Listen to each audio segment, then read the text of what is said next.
अगले 5 सालों में उत्तराखंड क्या सोच रहा है?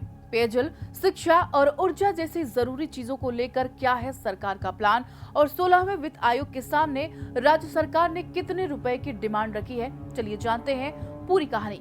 उत्तराखंड ने अब की बार कोई छोटा मोटा बजट प्रेजेंट नहीं किया है। 126 पेज का डिटेल डॉक्यूमेंट दिया गया है 16वें वित्त आयोग को और उसमें साफ कहा गया है कि हमारे यहाँ की जमीन आसान नहीं है, पहाड़ हैं, आपदाएं हैं, मौसम जल्दी बदलता है और काम करने का टाइम बहुत कम मिलता है, खर्च ज्यादा है, चुनौतियां भी ज्यादा हैं और ओवरऑल जो मांगा गया है वो है 45,000 करोड़ रुपए। अब देखिए, केंद्र सरकार से जो 45,000 करोड़ रुपए मांगे गए हैं वो सिर्फ हवा में नहीं मांगे गए हैं। ये रकम मांगी गई है 7 अहम विभागों के लिए जिनका सीधा असर 1.25 करोड़ जनता की जिंदगियों पर पड़ेगा।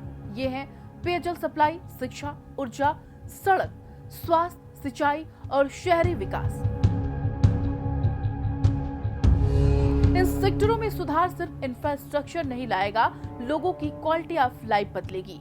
अब आते हैं असली टेंशन वाली बात पर। पिछली बार यानी 15वें वित्त आयोग ने उत्तराखंड को 28,147 करोड़ रुपए का रेवेन्यू डेफिसिट ग्रांट दिया था, लेकिन अब राज्य इस कैटेगरी से बाहर हो गया है क्योंकि राजस्व अधिशेष यानी कि रेवेन्यू सरप्लस दिखाया गया है। मतलब ये है कि उतनी मोटी रकम नहीं मिलेगी।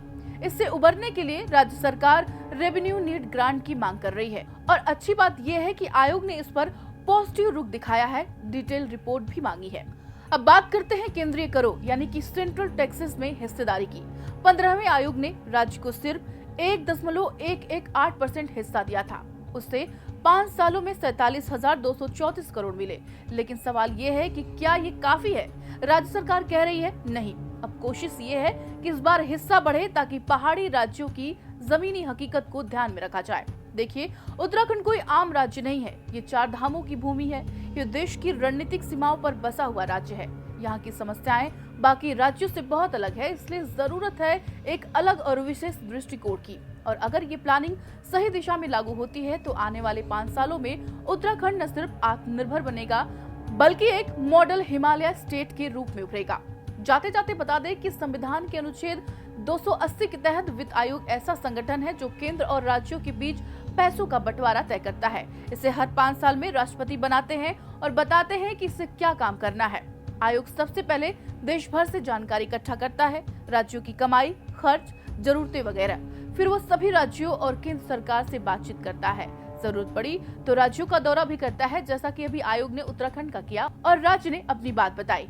इसके बाद आयोग सोचता है कि किस राज्य को कितना पैसा देना चाहिए, किसकी हालत ज्यादा खराब है, कौन ज्यादा टैक्स कमा पा रहा है। ये सब देखकर आयोग अपनी सिफारिशों की एक रिपोर्ट बनाता है और राष्ट्रपति को सौंप देता है। इसके बाद सरकार तय करती है कि रिपोर्ट में क्या क्या लागू करना है। इस पूरे प्रक्रिया का मकसद यह होता है कि हर राज्य को उसके हक का पैसा मिले और देश का हर कोना बराबरी से आगे बढ़ सके। वैसे आपको क्या लगता है, क्या 16वां वित्त आयोग उत्तराखंड की इन बातों को तवज्जो देगा? क्या पहाड़ों की परेशानी मैदानों तक सुनाई देगी? कमेंट बॉक्स में जरूर बताइए। वीडियो पसंद आया हो तो लाइक, शेयर और सब्सक्राइब करना बिल्कुल न भूलिए। मिलते हैं अगले वीडियो में। जय हिंद।